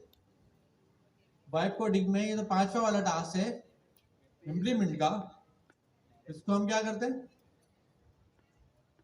सबसे पहले करते हैं। ऐसा ही है, कोई डॉक्यूमेंट नहीं है, कोई स्पेसिफिकेशन नहीं है, कोई टास्क नहीं है, कोई प्लानिंग नहीं है, डायरेक्ट हमने उसको काम बोला, डायरेक्ट उसने कर दिया। डायरेक्ट हमने कहा भाई ये पुल बनाना, उन्होंने कहा बना दिया। फिर हमने कहा ये बनाना ना, वो भी बना दिया, वो बस बनता ही जा रहा है। फिर हमने कहा ये तो रोड बन गया, हाँ भाई बन गया। अब लाइनें डाल दो, उन्होंने लाइनें भी डाल दी।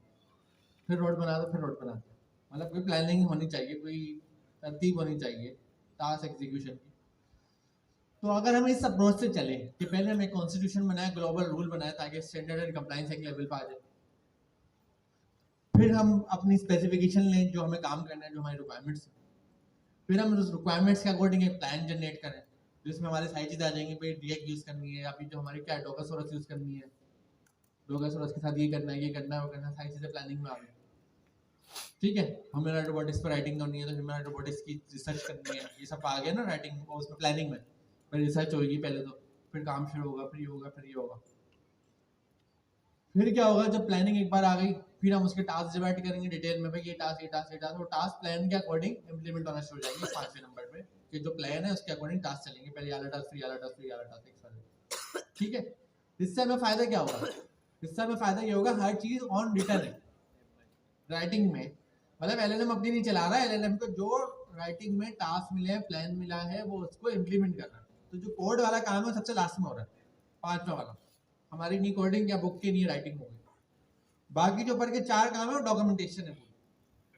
अगर डॉक्यूमेंटेशन स्ट्रांग हुई तो क्या फायदा होगा? काम सही होगा, और अब हम डिपेंडेंट नहीं होंगे अपनी प्रॉम हिस्ट्री के ऊपर।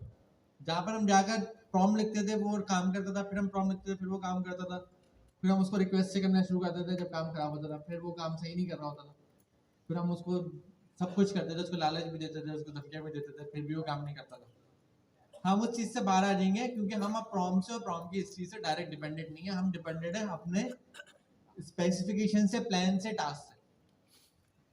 हम जब इम्प्लीमेंट करने आ रहे हैं तो वो हमारा डॉक्यूमेंट पढ़ के इम्प्लीमेंट करना है। तो अगर एलएलएम गलती करता है, मतलब एआई एजेंट गलती करता है, तो पहली बात तो ये तय है वो गलती एआई एजेंट की गलती, मतलब ह्यूमन की गलती, क्योंकि एआई एजेंट खुद से तो नहीं कर रहा ना, जो उसको लिख के दिया है हमने इंग्लिश में वही कर रहा है वो। तो अगर एआई एजेंट गलती करे कभी भी, आप ये अपने माइंड में परसेप्शन रख लें, ये गलती मेरी है। आप उस गलती को कैसे सॉल्व करेंगे? आप डायरेक्ट नहीं बोलेंगे उसको सॉल्व करो, आप आगे अपने डॉक्यूमेंट पढ़ेंगे, स्पेसिफिकेशन देखेंगे, आप अपना प्लान देखेंगे, अपने टास्क देखेंगे। लाजमी है वहीं कुछ मिस होगा या वहीं कुछ गलत लिखा होगा, आप उसको करेक्ट करेंगे। करेक्ट करने के बाद फिर आप आएंगे, आप बोलेंगे भाई अब मेरा प्लान अपडेट हो गया, स्पेसिफिकेशन अपडेट हो गया, प्लान अपडेट हो गया, टास्क अपडेट हो गया, आप इम्प्लीमेंट करो। तो उस प्लान को देख के वो इम्प्लीमेंट करेंगे। कुछ एडिशन चीज़ आएगी, इसकी मैं स्पेक बनाऊंगा, फिर दोबारा से प्लान बनाऊंगा, दोबारा से टास्क बनाऊंगा, फिर उस टास्क को इम्प्लीमेंट कराऊंगा। तो ये मेरी आइटरेशन चलती जाएगी, spec, plan, task, spec, plan, task, आखिर में इम्प्लीमेंटेशन। ठीक है, इसका सबसे बड़ा बेनिफिट क्या है मुझे? कि मैं एलएलएम को डायरेक्ट नहीं बोलूंगा ये करो, मैं एलएलएम से पहले डॉक्यूमेंटेशन रेडी कराऊंगा, अगर कुछ फॉल्ट आता है तो वो डॉक्यूमेंटेशन को अपडेट करूंगा। हर चीज़ ऑन रिटर्न होगी, मुझे नजर आ रही होगी लाइन लिखी हुई साफ, तो ये काम हुआ हुआ, ये लाइन गलत लिखी हुई, जब ये काम खराब हुआ तो उस लाइन को मैं सही करवाऊंगा, फिर उस काम को सही करूंगा। समझ गए? और आइटरेशन में होगी। इसका बेनिफिट क्या होगा कि मैं वाइब कोडिंग से बाहर आ जाऊंगा, मैं प्रोडक्शन ग्रेड कोड लिख रहा हूँ, हर चीज़ ऑन रिटर्न होगी और डॉक्यूमेंटेड होगी, तो उससे कोई डिनाई नहीं करेगा, या मैं डिनाई नहीं करूँगा, या जो मेरा और ऑर्गेनाइजेशन का एग्रीमेंट हुआ ये काम करना वो रिटर्न होगा। तो कोई भी चीज़ ऐसी नहीं होगी जो मुझसे छुपी हुई। तो कभी उस प्रोजेक्ट पे मैं 1 साल बाद जो उसके डॉक्यूमेंट पढ़ूंगा, उस डॉक्यूमेंट में नई चीज़ ऐड कर दूंगा। अगर नया फीचर लगाना है, मैं दोबारा से तो स्पेक बनाऊंगा, नया डॉक्यूमेंट बनाऊंगा, नई डॉक्यूमेंटेशन ऐड करूंगा, उसमें ऐड करा दूंगा। हर चीज ऑन रिटर्न है, तो उसको ट्रैक किया जा सकता है, उसको अपडेट किया जा सकता है, उसको प्रोडक्शन ग्रेड काउंट किया जा सकता है, क्योंकि उसकी डॉक्यूमेंटेशन है। इस अप्रोच से हम आ जाएंगे किससे, वेब कोडिंग से बाहर। और इस हैकाथॉन में आप लोगों ने वेब कोडिंग नहीं करनी। आप लोगों ने कौन सा तरीका फॉलो करना है, जो सर अनिक ने ऊपर लिखा है, स्पेक ड्रिवन डेवलपमेंट। अब हम सर अनिक से पूछते हैं, पहले मुझे ये बताइए, जब ये हमने पैटर्न डिस्कस करा, ये पैटर्न आप लोगों को समझ में आ रहा सही है ये तरीका? इससे पहले आपने कुछ इससे सिमिलर या इससे करीब कोई आइडिया आपके माइंड में आया कि मैं डायरेक्ट कोडिंग नहीं करूं, बल्कि पहले इसको डॉक्यूमेंटेशन बनाऊं, तो डॉक्यूमेंट से कोड कराऊं? किसी के पास आइडिया था? ऐसा होना चाहिए। रासुलन तो आप काम रोज ही कर रहे हैं, आपके पास क्या आइडिया था? आइडिया बताएं।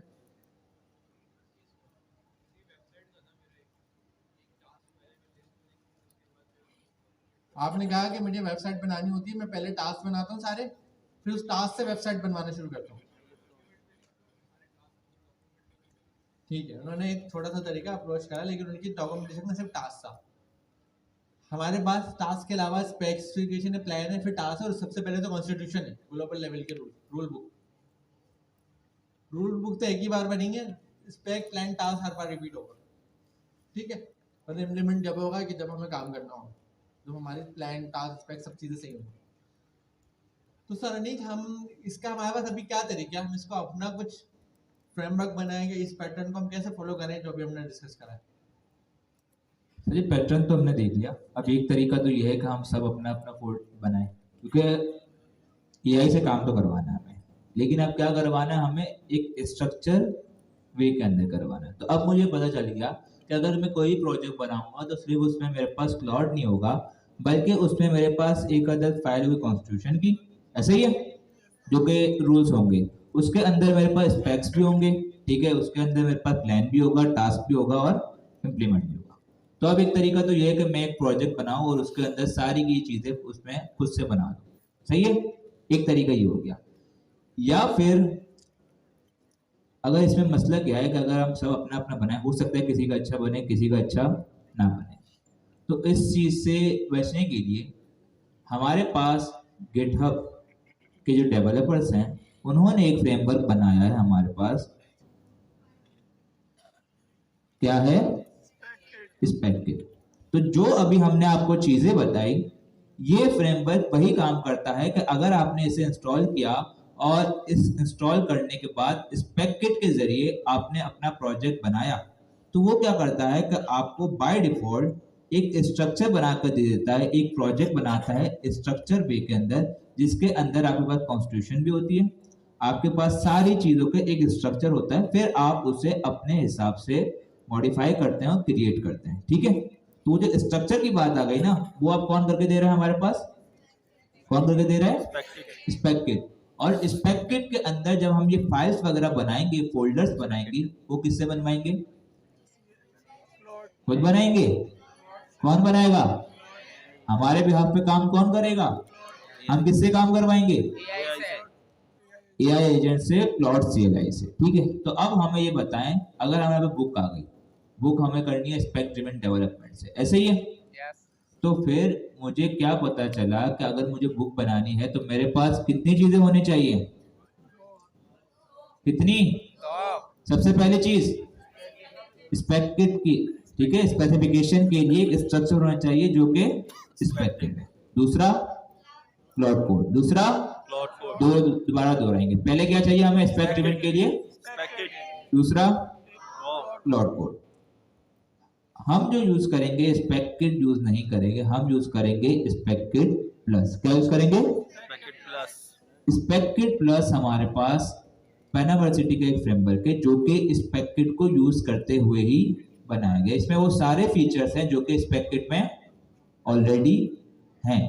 इसमें कुछ एडिशनल फीचर्स हैं जो कि हम प्रोजेक्ट के दौरान देखेंगे। तो हमें क्या यूज करना है प्रोजेक्ट बनाने के लिए, आपको बुक बनानी है, आपने क्या यूज करना है, सबसे पहले स्पेक्किट प्लस, उसके अंदर क्या होगा, काम किससे करवाएंगे, क्लाउड कोड से। ठीक है, तो अब आपको कहा गया था इंस्टॉलेशन करके आइए, और मैं ये अज्यूम करता हूं कि आप लोगों ने इंस्टॉलेशन कर लिया। तो अब हम लोग इंस्टॉलेशन के बाद डायरेक्ट क्या करेंगे, हम जाएंगे अपने फोल्डर के अंदर और वहां जाके एक अदद स्पेक्किट प्लस के जरिए प्रोजेक्ट बनाएंगे और उसके अंदर सारी चीजें डॉकरसोरस वगैरह, उससे एक प्रोजेक्ट हेलो वर्ल्ड कर लेते हैं, कर लें। ठीक है, इन पे करते हैं, CMD ओपन किया, यहाँ पर आते हैं, नजर नहीं आ रहा,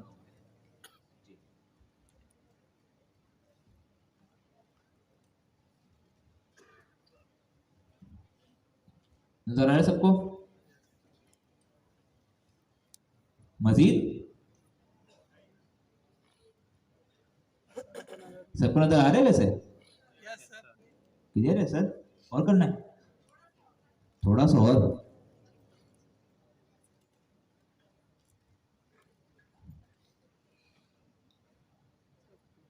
अब सही है? अब अगर किसी को नजर नहीं आ रहा तो कोई मसला नहीं, 9 बजे में आई थिंक बंद नहीं होती दुकानें, समझ गए ना? ठीक है, अच्छा जी, मजाक कर रहा था।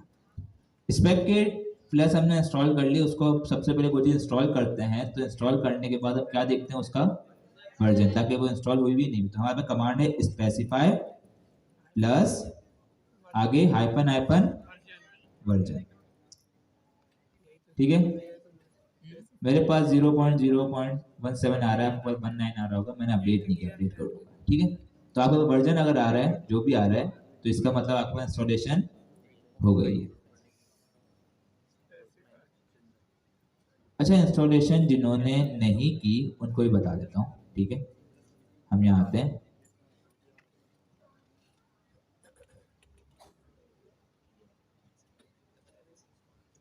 हमारे पास स्पेक किट पैरावर्सिटी की रेपोजिटरी है, उसके अंदर हमारे पास है स्पेक किट प्लस की रेपोजिटरी।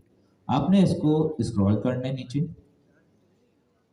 स्क्रॉल करने जैसे नीचे आएंगे, यहाँ पर आपको इसे इंस्टॉल करने की कमांड मिल गई, ठीक है। अब आप चाहें तो इसे इस तरीके से इंस्टॉल करें पिप से, ठीक है, चाहे तो यूवी के जरिए करें, चाहे तो किसी और तरीके से करें। 2 तरीके ज़्यादा बताए गए हमारे पास, एक है पिप से और दूसरा है यूवी से।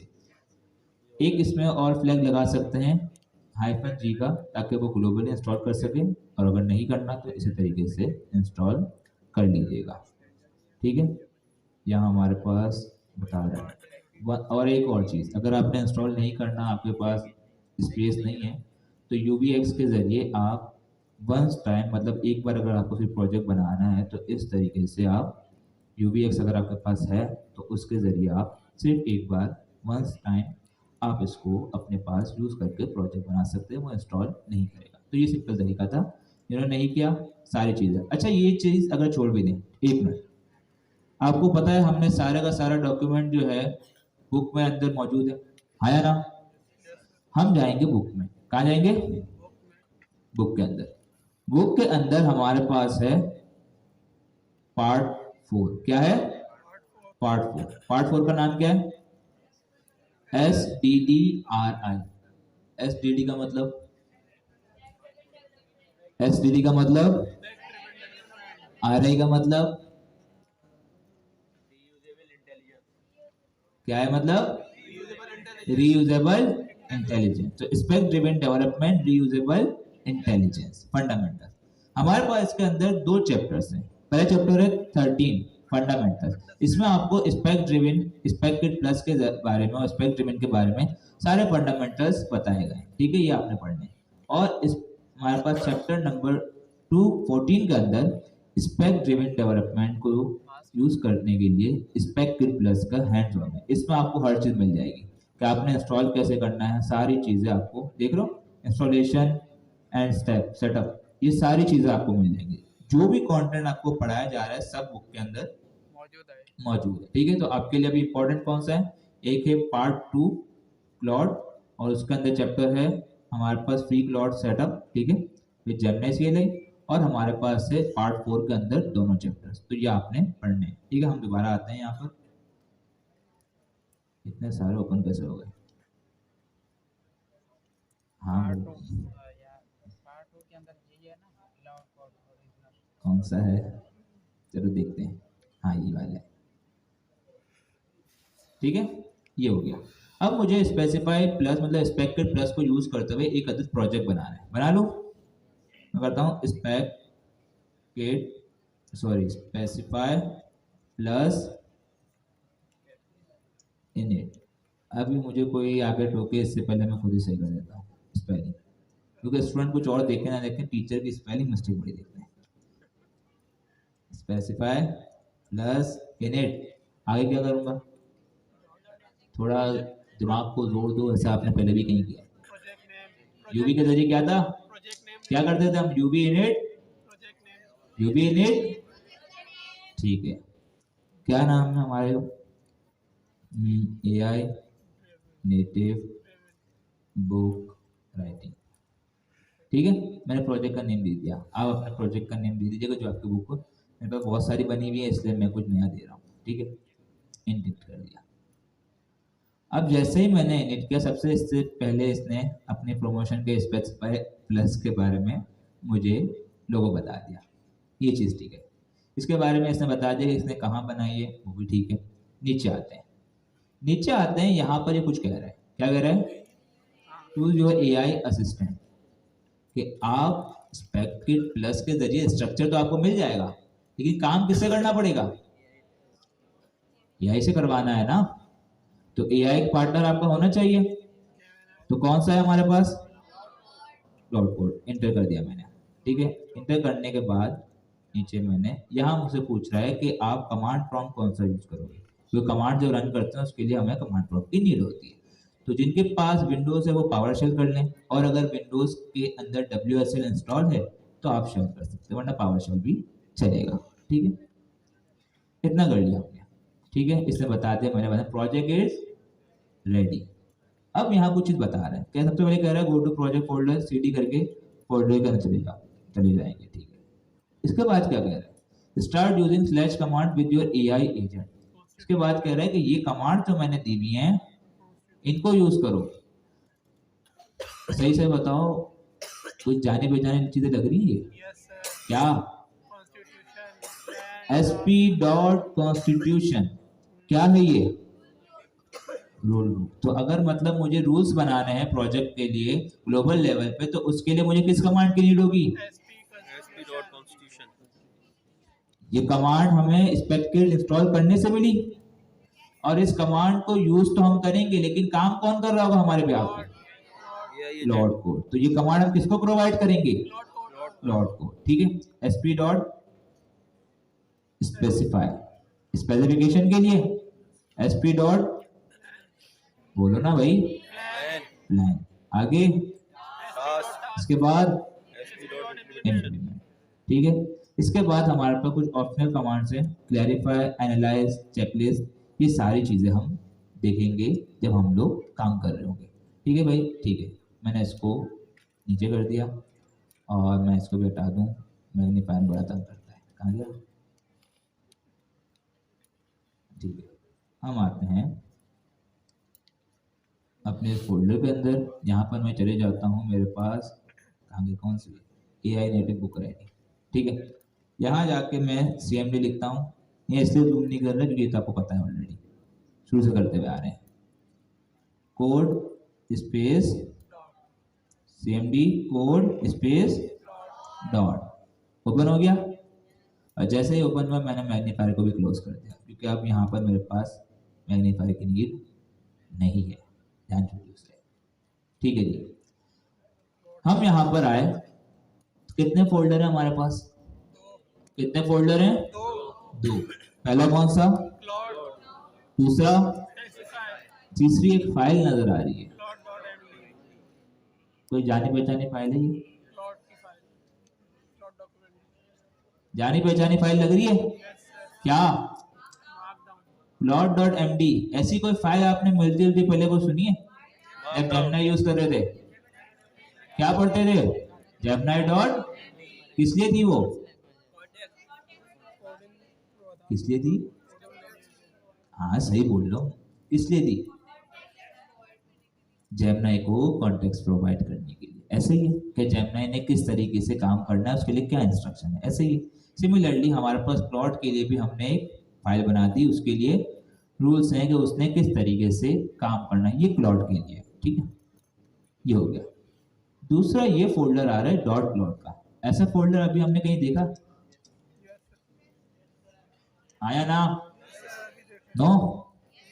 कितने कह रहे हैं नो? कितने कह रहे हैं यस? नो कितने कह रहे हैं? यस कितने कह रहे हैं? ये पकड़ा गया, नो कह रहा था। ठीक है, डॉट क्लाउड का फोल्डर है। इसके अंदर जब ओपन करते हैं, यहां हमारे पास एक और फोल्डर आ रहा है कमांड्स का। कौन सा फोल्डर आ रहा है? अभी हमारे पास कोई एजेंट्स का फोल्डर नहीं आ रहा, कोई स्किल्स का फोल्डर नहीं आ रहा, क्योंकि हमने कोई क्रिएट ही नहीं किया। लेकिन एक फोल्डर आ रहा है कमांड्स का, और इस कमांड के अंदर मैं देखूं तो यहाँ पर एक फाइल है मुझे sp.constitution, एक फाइल में नजर आ रही है इम्प्लीमेंट, एक है प्लान, स्पेसिफाई टास्क, और ऐसी बहुत सारी फाइल्स हैं। तो अभी जब मैंने स्पेकट के जरिए, स्पेकट प्लस के जरिए प्रोजेक्ट बनाया था, उसने कहा था ये कमांड चलाओ, मैंने आपको प्रोवाइड कर दी। तो क्या मैं ये समझ सकता हूँ कि इसने क्या किया कि कोई कमांड तो मुझे क्लॉड को रन करनी है, तो जिस तरीके से क्लॉड के पास कुछ बिल्ट इन कमांड्स होती हैं, वो अपने लिए बिल्ट इन एजेंट बना सकता है। सिमिलरली मेरे पास एक फोल्डर होता है कमांड्स का, जिसके अंदर मैं अपनी कस्टम कमांड भी बना सकता हूँ। ऐसा हो सकता है? हाँ या ना? बना सकता हूँ। तो इसने क्या किया, यहाँ पर एक कमांड्स का फोल्डर बनाया, उसके अंदर कस्टम कमांड्स बना दी। कमांड क्या होती है भाई? सिंपल, हम लोग इस तरीके से फाइल का नाम लिखते हैं, जो आपका फाइल का नाम होगा वो आपकी कमांड का नाम होगा। इस कमांड के पीछे आपका एक प्रॉम्प्ट होता है। देख रहे हो, पूरे प्रॉम्प्ट दे रहे हैं कि इसने करना क्या है। You must consider user input before proceeding empty वगैरह, ये सारी चीजें बता रहे हैं। तो जब मैं इसको कमांड को इंटर करूंगा क्लाउड कोड की मदद से, तो इसके पीछे का प्रॉम्प्ट इंस्ट्रक्शन रन हो जाएगा, और वो मेरे बिहाफ पे कॉन्स्टिट्यूशन को चेंज कर देगा, क्रिएट कर देगा। ऐसे ही है, समझ आ रहा है? अगर मैं स्पेक किट के जरिए काम ना करता तो मुझे ये सब चीजें मैनुअल करनी पड़ती, ऐसा ही है। लेकिन स्पेक किट प्लस को जैसे ही मैंने इनिशियलाइज किया, इसने मेरे बिहाफ पे ये काम करके रख दिया। तो मतलब स्पेक किट का क्या फायदा हुआ? स्पेक किट प्लस का फायदा ये हुआ कि स्पेक किट प्लस हमारे बिहाफ पे हमें पूरा एक स्ट्रक्चर बना के दे रहा है, हमारा काम आसान कर रहा है। ऐसे ही है, ठीक है, सही है, ये आ गया। दूसरा फोल्डर कौन सा बना है? Dot specify. इसके अंदर हमारे पास 3 फोल्डर हैं। पहले आते हैं टेम्पलेट्स पे। टेम्पलेट्स हम देखेंगे, ठीक है, जो कुछ प्री डिफाइंड टेम्पलेट्स होते हैं जिनको हम यूज करेंगे, ऐसे स्ट्रक्चर से कह सकते हैं, इसको हम बाद में एक्सप्लोर करेंगे। दूसरा आते हैं स्क्रिप्ट। अभी हमने पावर शेल सेलेक्ट किया था, कमांड प्रॉम्प्ट, तो उसकी कुछ हमारे पास शेल की स्क्रिप्ट होती है जो कि क्लाउड कोड रन करता है। तो वो भी इसने बना के दी। जब क्लाउड कोड को नीड पड़ेगी, अगर उससे किसी आईजी का कॉन्टेक्स्ट अपडेट करना है, तो वो इस स्क्रिप्ट को रीड कर सकता है, इसको रन कर सकता है। कोई चीज और रन करनी है तो वो यहाँ पर स्क्रिप्ट के अंदर इसको रन कर देगा, ठीक है। आपने देखा होगा जेमिनी आप यूज करते हैं, वो स्क्रिप्ट रन करेंगे आपसे परमिशन मांगता है। सिमिलरली ये वही स्क्रिप्ट इस तरीके की होती है कि जो आपको रन करेगा ये, तो आपसे परमिशन मांग के उस स्क्रिप्ट को रन कर देगा। तीसरा आता है, ये बड़ा इंपॉर्टेंट है हमारे पास, कौन सा फोल्डर है ये? सब बोलो, कौन सा फोल्डर है? मेमोरी के अंदर कौन सी फाइल है? सबसे पहले क्या जरूरी होता है? कॉन्स्टिट्यूशन। सबसे पहले क्या जरूरत है? Rules, regulation, constitution. इसको मैं क्लिक करता हूं, क्या नजर आ रहा है आप लोगों को? क्या है ये? अगर मैं इसको इस तरीके से देखूं और मुझे ये समझ आ रहा है कि इसने मेरे लिए कॉन्स्टिट्यूशन की बुक, एक कॉन्स्टिट्यूशन की फाइल बना के रख दी है, जो कि एक स्ट्रक्चर है मेरे लिए। मतलब इसने इस कॉन्स्टिट्यूशन की फाइल के अंदर मेरे लिए कोई रूल्स नहीं लगाए अभी तक, इसने एक स्ट्रक्चर मेरे लिए फाइल बना दी कि इस तरीके से आपकी कॉन्स्टिट्यूशन की फाइल दिखेगी। कि सबसे पहले यहाँ पर आपके लिए प्रोजेक्ट का नाम आएगा, इसके बाद आपके कोर प्रिंसिपल होंगे, प्रिंसिपल का नाम, प्रिंसिपल डिस्क्रिप्शन। ये मैं कह सकता हूँ ये मेरे लिए खाका है, मेरे लिए स्ट्रक्चर है। ऐसे ही अभी कॉन्स्टिट्यूशन की फाइल बनी नहीं है, इसको बनाएंगे हम। कौन बनाएंगे? हम, मैं नहीं। कौन बनाएंगे? हम, मैं और मेरे साथ क्लाउड। आप क्यों भाई, आप अपना बनाओ, मैं क्लाउड से काम करवाऊंगा, ठीक है। तो क्लाउड से हम काम करेंगे। क्लाउड को मैं कहूंगा भाई साहब मेरे लिए आप कॉन्स्टिट्यूशन की फाइल बना दो, ऐसे ही। तो अरे मसला ये है कि ये भाई साहब क्लाउड जो हैं ये कॉन्टेक्स्ट बड़ा पीते हैं। क्या कह रहा है ये? सबसे पहले ये देख लें, 100%। मतलब मेरी क्लाउड की लिमिट फुल हो चुकी है, और ये कब कह रहा है? 11 मिनट में रीसेट करेगा। ब्रेक मांग रहे हो? चलो ये सही है। तो 11 मिनट का ब्रेक लेते हैं, 11-11, ठीक है। 11 मिनट के बाद ये भी रिसेट होता है, हम भी रिफ्रेश हो जाते हैं। इसके बाद फिर हम जो है एक फ्रेश कॉन्स्टिट्यूशन की फाइल बनाते हैं, क्योंकि काम किससे करवाना है हमें, लॉर्ड से, तो उसको भी माननी पड़ेगी ना उसकी, ठीक है। तो एक ब्रेक लेते हैं छोटा सा।